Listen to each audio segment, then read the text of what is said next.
begin with, as I mentioned earlier, the motion people would begin this thing. So 4 minutes each, like at the end of the 3 minutes, you'll be given a warning bell, and at the end of the 4th minute, you finally tell them. Good afternoon, everyone. My name is Taro, and I'll be speaking for the motion. According to political science, there are 4 elements required to be a state: population, territory, government, and sovereignty. Speaking about population, if Iceland, with a population of 3.21 lakhs, could be a nation, why can't Nagaland, with a population of 19.79 lakhs, according to 2011 census, be a nation? Talking about territory, if Vatican City, which has a size of 0.44 square kilometer, why can't Nagaland, which has a size of 16,379 square kilometer, be a nation? The point here is that Nagaland has all the basic requirements apart from sovereignty to be declared a state. When I say state, it means a nation. Secondly, many people feel that Nagaland doesn't have enough resources to stand on its own feet. Well, let me throw out some numbers. In the report of Energy Statistics 2014, the government of India has specified an estimated reserve of 2.69 million tons of crude petroleum in the state and 0.12 billion cubic meters of natural gas. The reports of Ministry of Coal, Government of India in September 2014 identified coal reserve of 315 million tons in the state. So the list of untapped resources goes on and on. Another industry, that is tourism, can contribute greatly to the economy.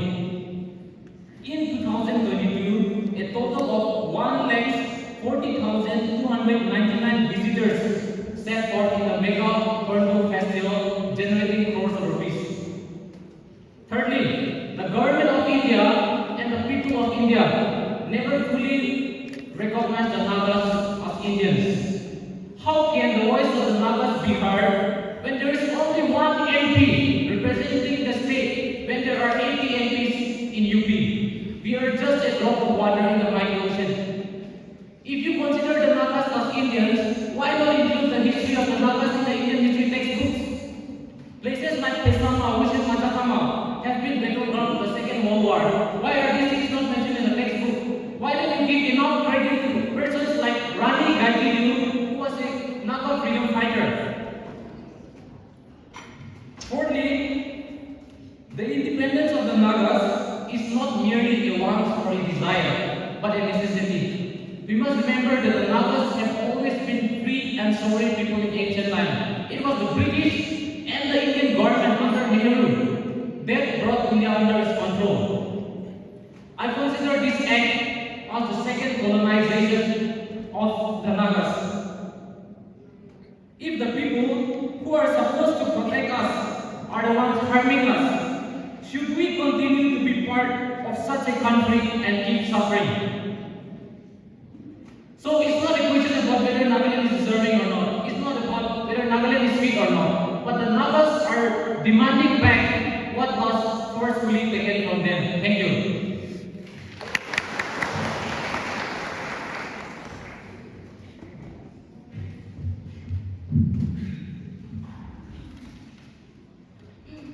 A very good morning to one and all. My name is representing the class of MA 4th semester, Department of English. Again, the topic: should Nagaland be granted independence? So I would like to begin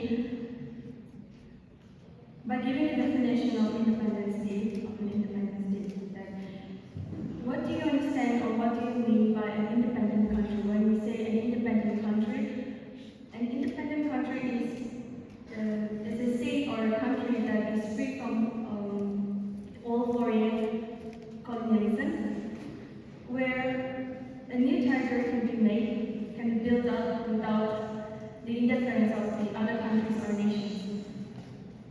But in the case of Nagaland, see, here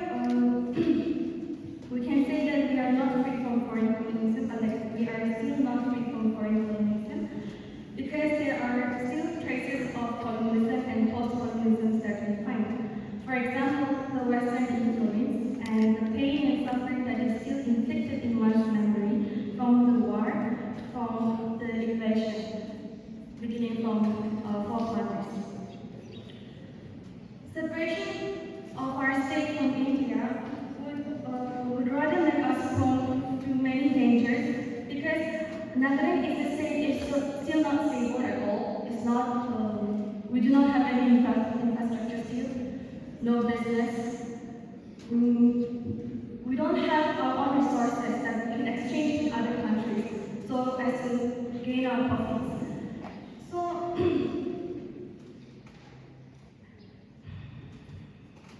and the second thing would be independence. If we ask for independence, then independence also demands for sweat and blood. But just as our guest speaker today mentioned, that we cannot limit ourselves, we must struggle, be difficult in experimenting more to move on from our historical aspect and make a new history, so that our new generation, our future generation could study more. So, because if we compare ourselves to the other countries, other citizens from the other nations, they work 12 hours in a day, they sleep for 4 hours, but if we compare ourselves to them, we are more into gadgets, we are more into games, we are not as hardworking as they are. We could only find just 1% out of 100. So like to ask for independence, Nagaland as a state it would not just take 1 or 100 years, but it would take more than 500 years. So, thank you.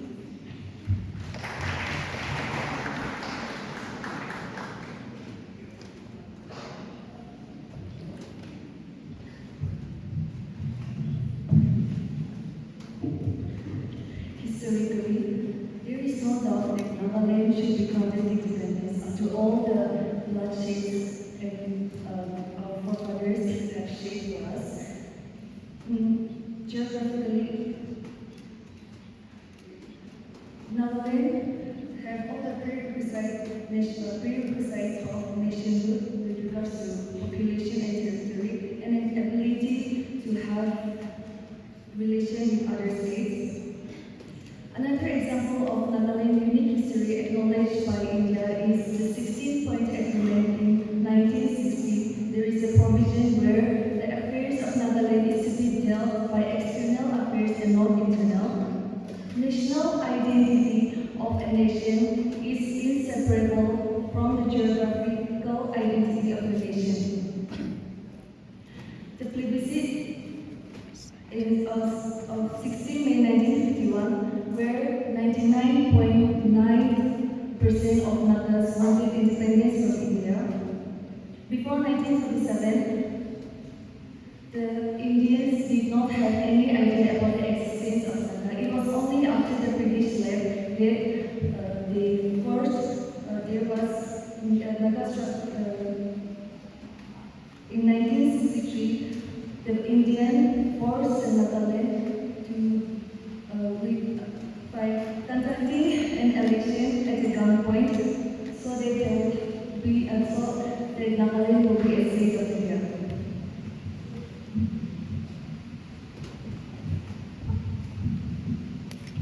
A very good afternoon to you all. My name is Inter-departmental and I stand against the motion. Should Nagaland be granted independence? So, Nagaland is a state in the northeast of India. It was granted state on 1st December 1963. It is home to rich and diverse cultural resources. So, from an economic point of view, Nagaland cannot survive independently in terms of financial economically if it is granted independence from India. Why? Because first, Nagaland there is no industries or factories in Nagaland. It is known fact that for a country to develop, there should be industries. When the industry is set up, the labor flows that the industry gives, employment opportunities, investment flows, capital flows. But then we cannot have any such situation in Nagaland. Do we hear any region that is the center of economic activity? There's also the second point.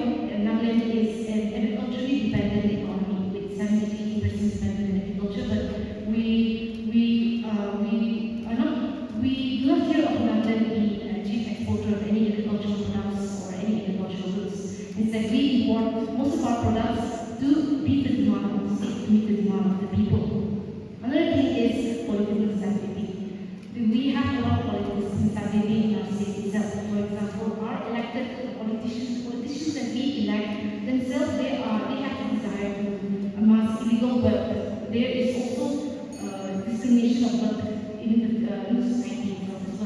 there's also tribalism, dividing the society into dividing the society. And so these are all issues in Nagaland. So the main question comes to the point is Nagaland ready for independence if we are not able to address such issues, obstacles within the economy and our society?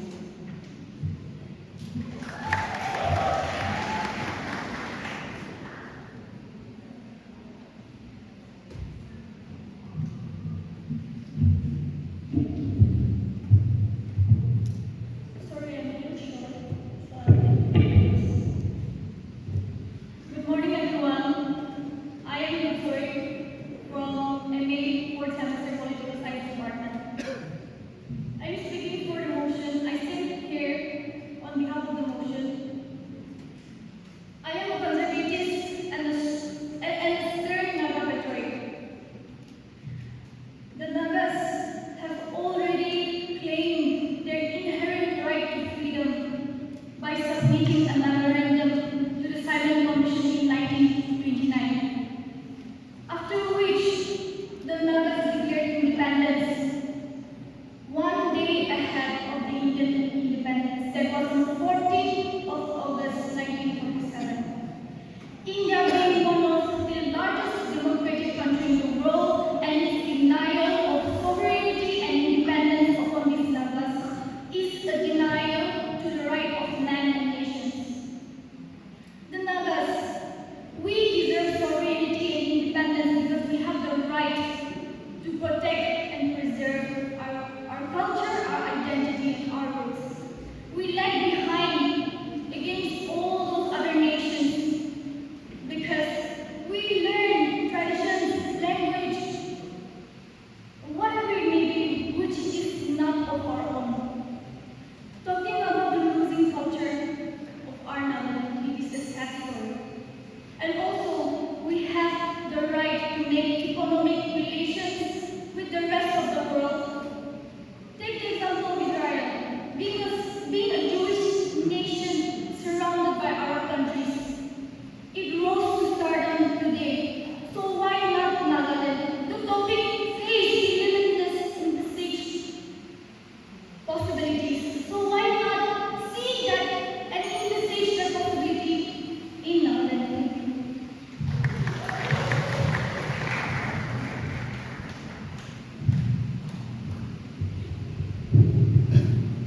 Hello, my name is Kito. I am from Political Science, Department of Second Semester, and I'm here studying against the motion.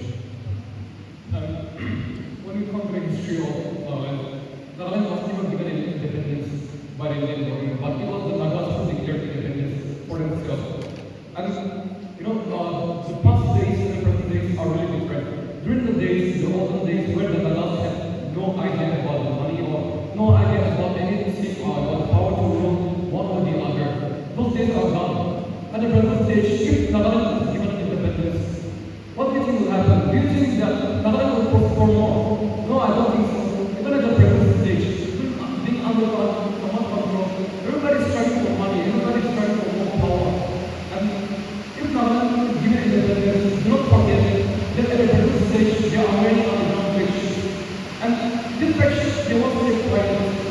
If Nagaland is given their own state, they will try to take control of everything, and who knows? We never know what might happen in the future because they'll try everything in the power to take control of Nagaland because they don't want to help India, they don't want to help the Nagas from their control because once Indians give independence to the Nagas, they will have no authority over the Nagas. And Nagas think that independence they will have to start from themselves. And what can they do against the Nagas patients? And who knows? In the future, the last given independence, Nagaland will have become a federation land and we might suffer our way. This is my point. Thank you.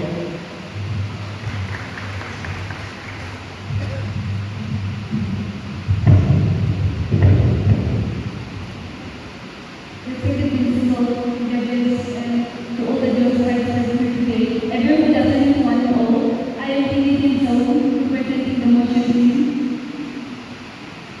If Nagaland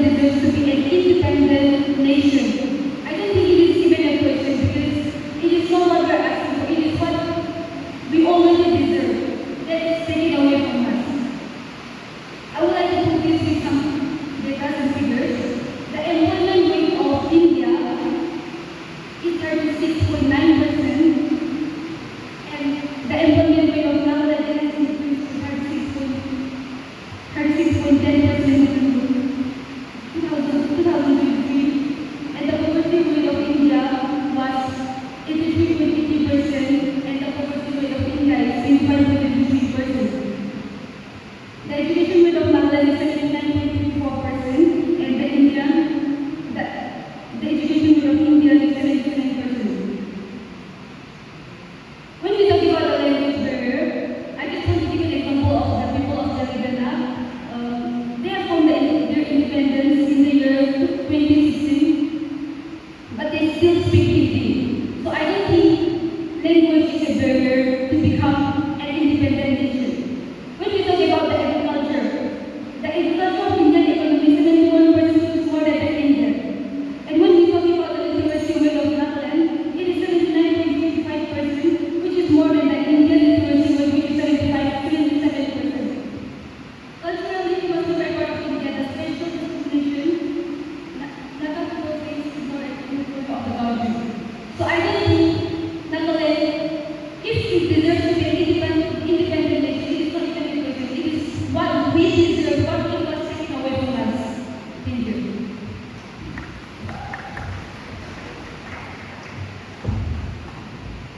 Good afternoon, everyone.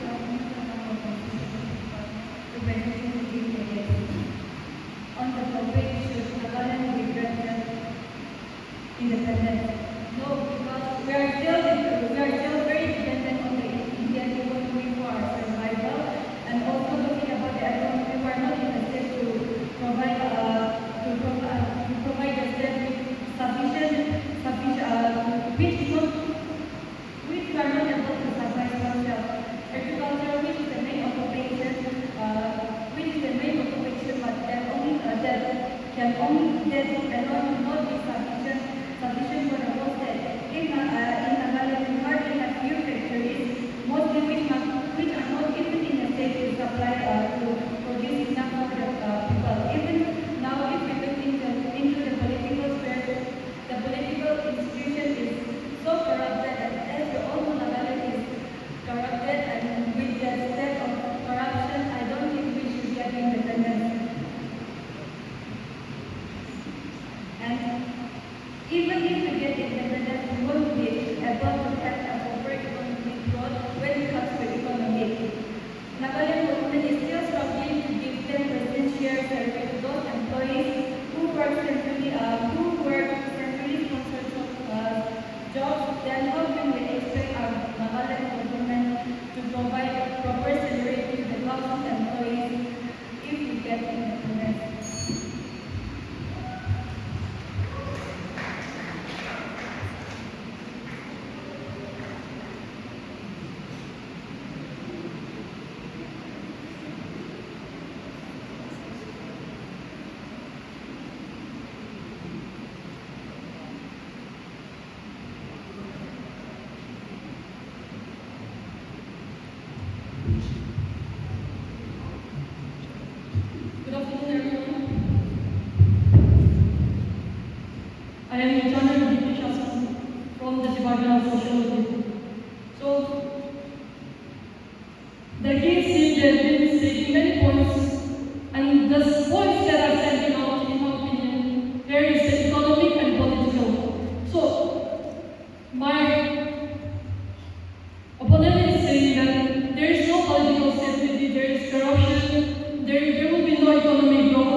present and everyone present here. I'm Jakhama, representing History Department, and I'll be speaking against the motion on the should Nagaland be granted independence, which I strongly oppose.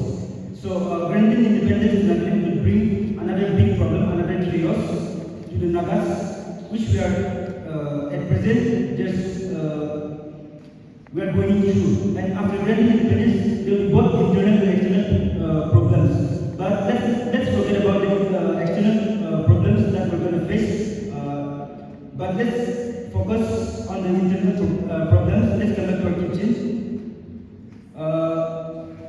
After granting independence, the Nagas were still not worthy to be granted independence. Why? Because, as my friends have mentioned, economically, politically, socially, we are still at zero. We can't handle this. Let me cite an example. We got a statement in 1st December 1693. 1963, let's just take this example as the Indian government gave us an Avon bicycle, and then it's now 2023, and then we're not even able to ride that bicycle, and then now we're asking for a Ferrari. So just think, we're not ready to handle this big another problem, that is independence.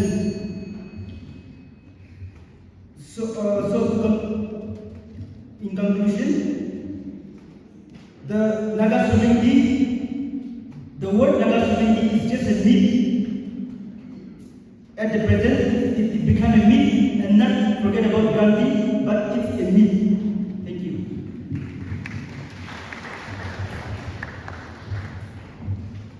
Okay, that brings us to the end of this round. In the second round, as I've mentioned earlier,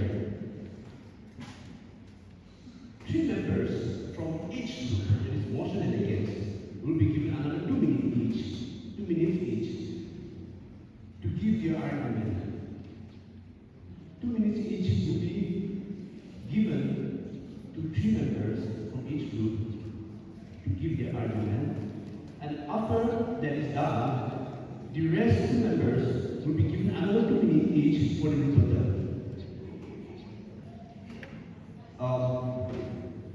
As has been followed in the first round, the proposition motion you can take.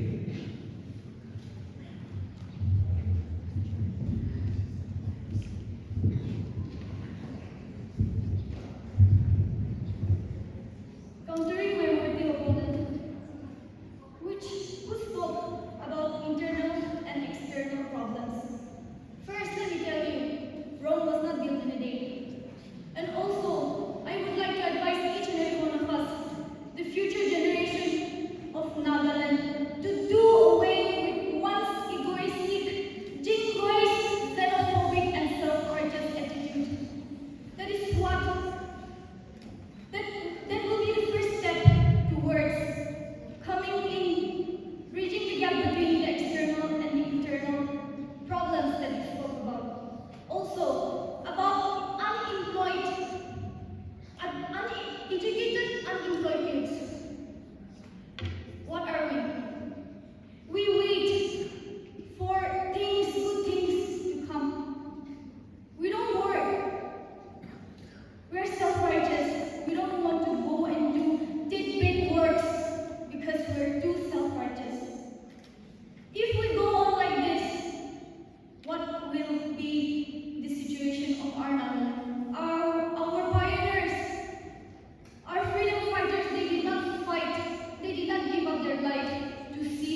First, just say that Nagaland has been spoon-fed by the Indian government and they are still not growing. So how do you expect to grow after they stop feeding us?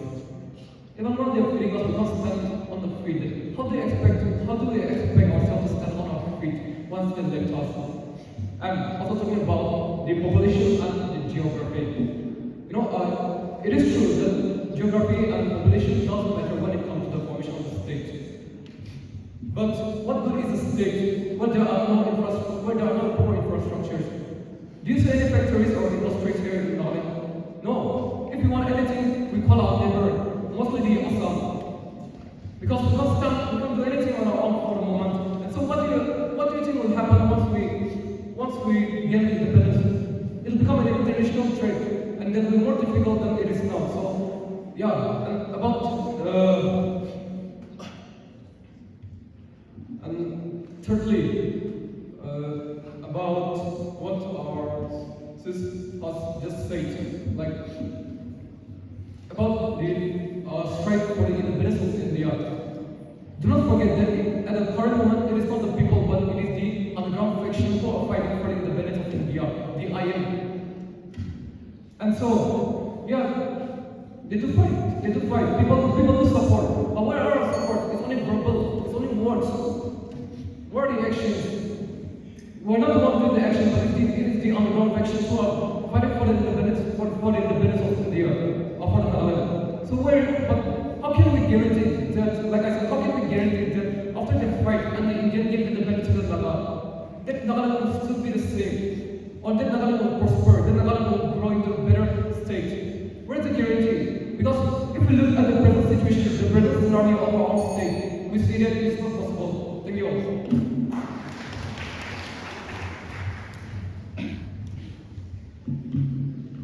Firstly, I want to counter on that there is no proper infrastructure in Nagaland. When the British grand government in India, they did not count whether India had enough infrastructure or not. They did not count whether India had enough schools or not. They gave independence to India because she forcibly took it away from her. So once they grant independence, definitely infrastructure will come. Secondly, they said that India is just a agricultural state. How can we survive? Well, I guess my fellow opponent doesn't understand the strength of agriculture. Look at the state of Punjab. It is just an agricultural state, but it contributes the highest to the economy of India. Thirdly, they say that since there is no major industries in Nagaland, we can't survive and we can't stand on our own feet. Well, at present we don't have that because of the state laws and because of the restriction by the NSC and IM. That until the situation is solved, until there is another solution, they won't allow the exploration. So it's because of that. And I want to add to that point is that it is not that a nation should have all the big industries. Otherwise we won't survive. Look at Bhutan. It doesn't have big industries. But it is earning a lot from tourism. And in fact, Bhutan is one of the happiest and the most peaceful country. They talk about tribalism. Well, why do we need to form associations and so on? It's because of poverty and unemployment. Had Nagaland been a developed state, why would we need tribalism? Why would we need insurgencies? All these problems will be solved once Nagaland becomes an independent state. So the only way forward is that Nagaland should be created a state, a separate nation. They talk about unemployment. Well, if unemployment, just because we have high unemployment rate, we won't get a separate nation. In that case, India should not be a nation too. Because it has 53 million unemployed people in 2021. Thank you.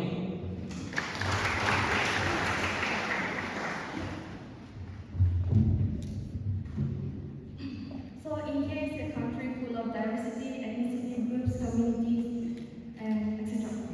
So if we compare Nagaland to India, Nagaland is just a small portion of India, right?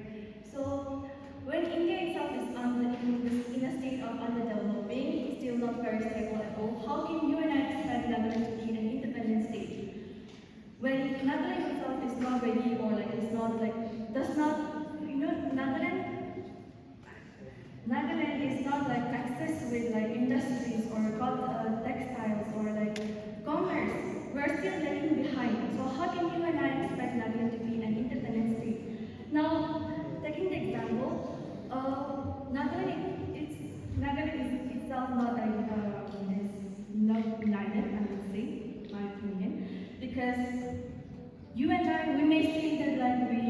over with tribalism, but it is not. At the back of our heads, tribalism is still going on. Best example would be our college itself. Everybody knows that. Then second thing, if we want Nagaland to be an independent state, then there should be certain changes and upgrades such as language and economy. So, if we ask for independence, then there must be one common language for ourselves, isn't it? Not just English is a Western influence. Hindi is like Indian language, and Nagamese is more or less an Assamese mix of an Assamese. So for language, so like these are like certain criteria for which is the reason why I still stand that like Nagaland cannot stand for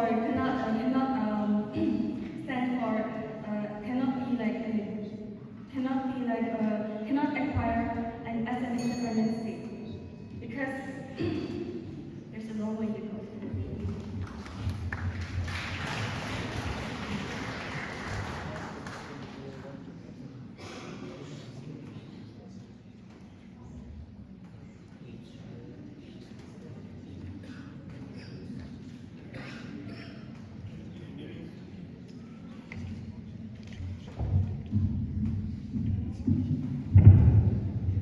Once again, as my good fellow opponent has mentioned about the economy weight of Nagaland, I just want to say that the economic GDP of India has increased to 6.4% in 2023, and the economic GDP rate of Nagaland has increased to 8.84%. So how can we say that the GDP of India is better than the GDP of Nagaland? And when it comes to the literacy rate of Nagaland, it is 79.55% in 2023, and the literacy rate of India is 77%. So in terms of literacy rate or the economy rate of Nagaland, I think we are much more better than India. So we deserve an independent nation. Thank you.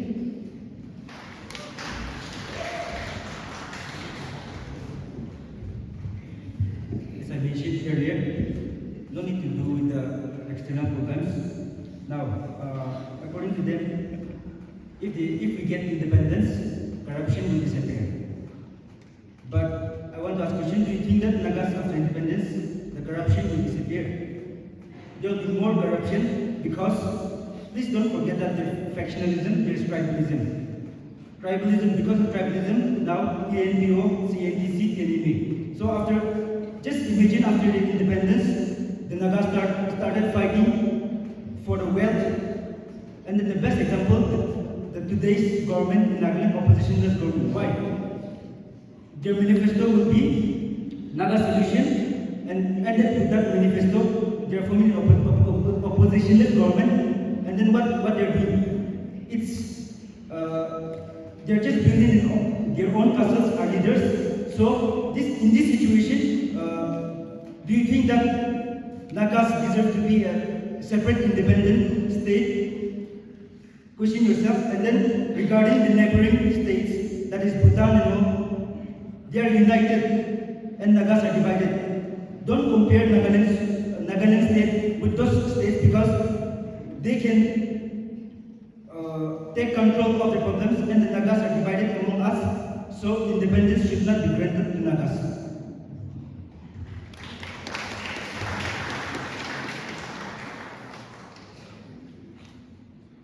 The remaining two members will be given 2 minutes each for rebuttal of the remark that has been made by each. 2 minutes each for the remaining 2 members who have not spoken in the second round.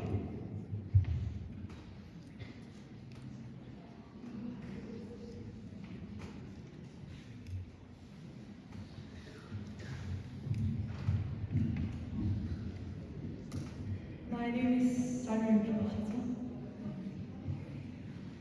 So our opponent is saying language, a common language is needed. So look at India, and our opponent said that like we should not depend on this Western language, this English, and also India.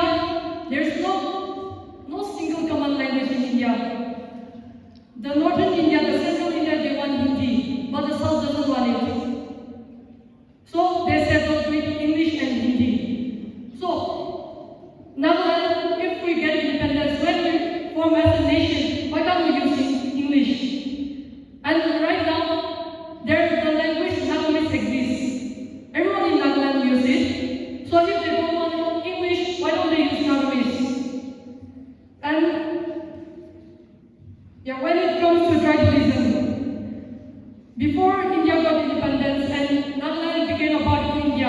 Do you think there was tribalism? I don't think so. And even historically, you will find it. Because they were minding their own business.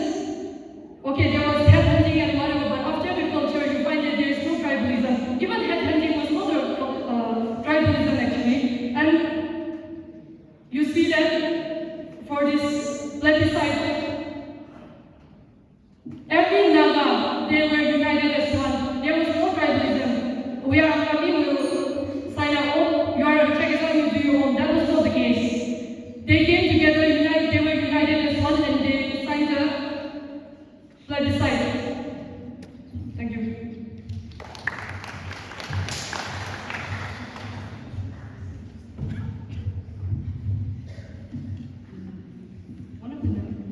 There was one statement that was made that Nagaland we have all the resources to meet our basic requirements. Okay, so Nagaland has a lot of resources to meet our basic requirements. Okay. So why are we still importing our goods? Why must we depend on other states to fulfill our needs, to fulfill the demands of the people? Why are we not exporting? Why are we not making any use of our resources?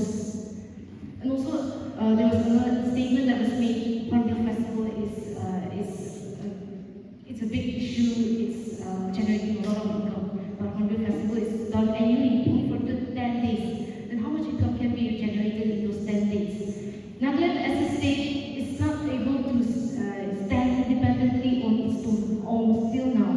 It continues to depend on the government. Continues to depend on the state, other states to fulfill their own needs. Also, even for the Naga that decide, sorry, I don't know how to pronounce this. They made like it was stated that around 99% there was people agreed to have independence. But can they say the same thing for now? Do all of us, or every young generation, every old generation say we want independence? We can stand on our own. We can produce our own resources. We can do things on our own. Can we? I think that's a question we must all ask ourselves. Are we really ready for independence?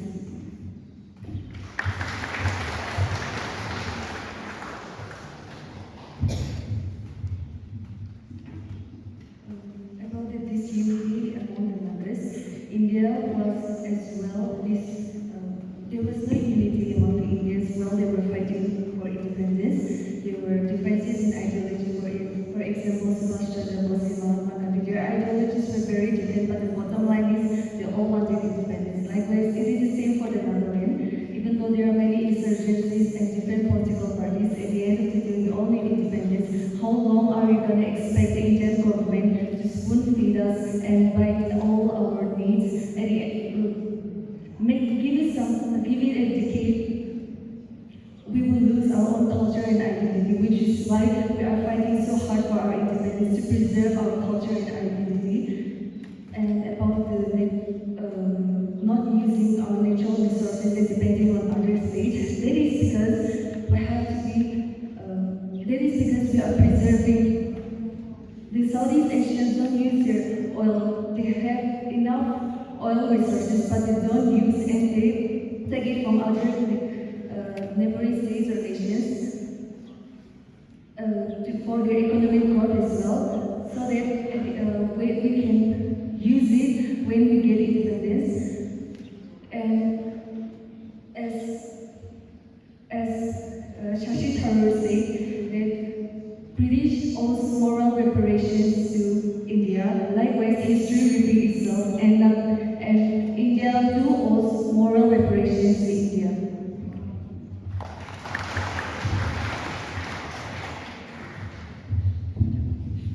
As one of our opponents has stated, we have abundance of oil resources. So why not we are making use of it? Why must we wait for independence to make use of it? Should we continue to lag behind the other states? Even if we get independence, it is for surely that we are going to enter the list of poor developing countries that depend on foreign aid.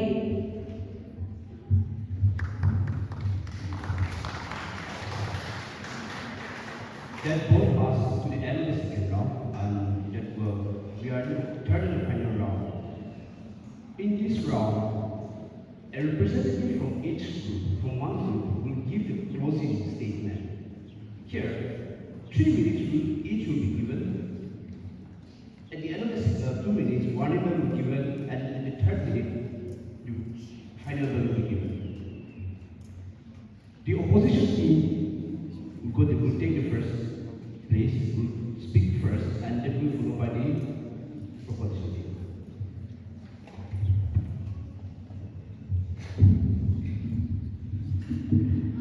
As said by our forefathers, how can we ask for independence when we can't even make a matchstick of our own?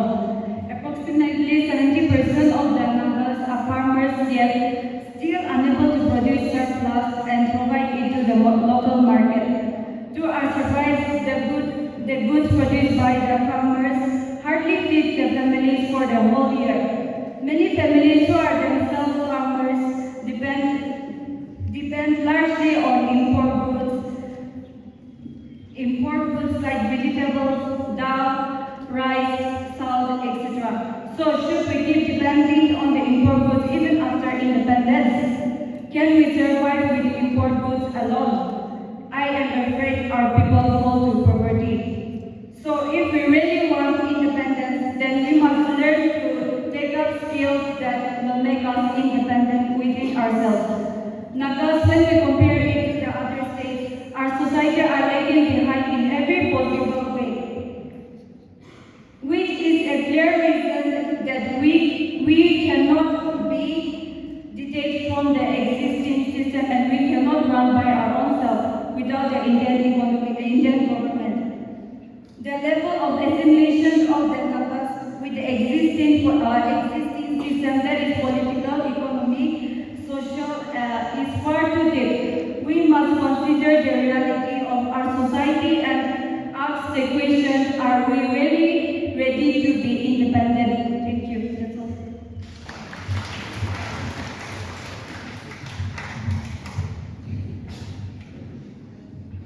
Well, for the conclusion, before I counter my opponent, I'll say that we Nagas were culturally, ethnically, even religion and linguistically, we are distinct. We have been distinct and we are still distinct from the mainland India.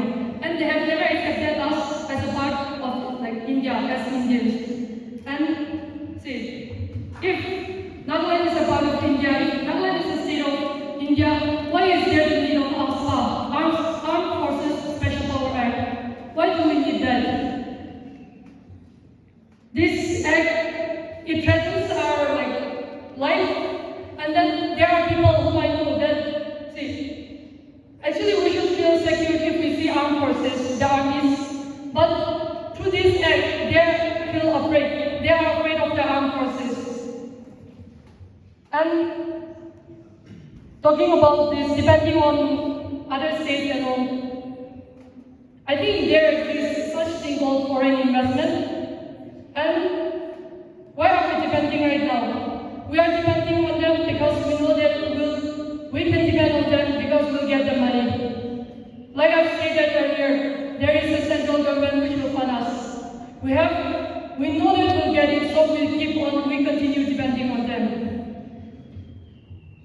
And some of them mentioned about not using our resources that we're getting here, the mineral resources, the oil, and so on. Once we start using it, do you think the central government will leave us alone? They will be the one coming and exploiting it.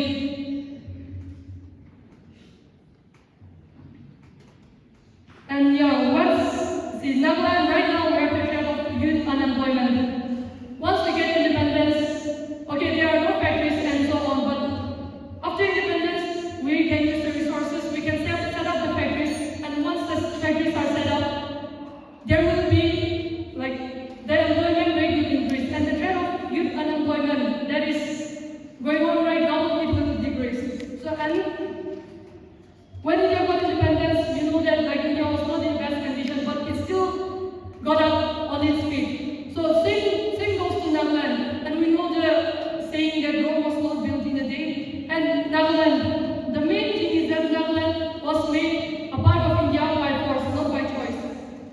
And as youths right now, instead of saying we cannot do this and that, we are